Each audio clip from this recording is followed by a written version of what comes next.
আসসালামু আলাইকুম, welcome back to my channel Chandi's kitchen. আজকের পর্বে আপনাদের সাথে শেয়ার করব ছোট মাছের চচ্চড়ি কীভাবে খুব সহজে করা যায়। ছোট মাছ চচ্চড়ি, ছোট মাছের রান্না খুব সহজে রান্না করতে পারবেন আজকের ভিডিওটি সম্পূর্ণ দেখলে। আর এত স্বাদ হবে যেটা বলে বোঝানো যাবে না। আপনারা যদি সম্পূর্ণ ভিডিও দেখেন তাহলে বুঝতে পারবেন। তো এইভাবে যদি আমরা ছোট মাছ রান্না করে আমাদের খাবার তালিকায় রাখতে পারি তাহলে কিন্তু ভীষণ ভালো লাগবে। আমি এখন নিয়ে নিচ্ছি পেঁয়াজ কুচি আমি দিয়ে দিব। আমি মাছ যতটুকু নিয়েছি তার 3 ভাগের 1 ভাগ। এই জিনিসটা সবসময় খেয়াল রাখতে হবে। পেঁয়াজের পরিমাণ বেশি হলে কিন্তু এই ছোট মাছ রান্নাটা কিন্তু খেতে ভালো লাগে না। তো আমি দিয়ে দিলাম 2 কোয়া রসুনের কোয়াটা অবশ্যই দিবেন।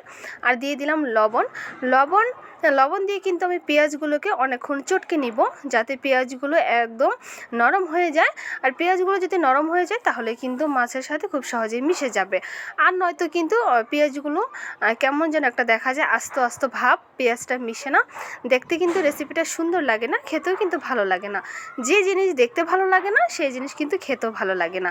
তো আমি খুব ভালোভাবে চটকে নিয়েছি দেখুন। এখন আমি এর মধ্যে শুকনো উপকরণ মিশিয়ে দিব। এর আগে দিয়ে দিব ছোট মাছগুলো। তবে আজকে আমি বাইন মাছ রান্না করব। এই প্রসেসে যদি আপনারা অন্য কোনো ছোটো মাছও রান্না করেন অনেক ভালো লাগবে, খেতে দারুণ হবে কিন্তু। তো আমি ছোটো মাছগুলো দিয়ে দিলাম, মানে ছোটো বাইন মাছগুলো দিয়ে দিলাম। এখন দিয়ে দিব শুকনো উপকরণ, দিয়ে দিব হচ্ছে আমি এটা হচ্ছে জলপাই কুচি করে দিয়েছি যেন সামান্য টকটক লাগে। দিয়ে দিলাম মরিচ মাঝখান থেকে কেটে দিয়েছি। এখন দিয়ে দিব হলুদের গুঁড়া, মরিচের গুঁড়া। তো এই 2টা জিনিসই দিব, আর কোনো গুঁড়া মশলা আমি ব্যবহার করব না। তো এখন আমি খুব ভালোভাবে মিশিয়ে নিব এবং দিয়ে দিব তেল। আমি কিন্তু হাতে মেখে এই রান্নাটা রান্না করব।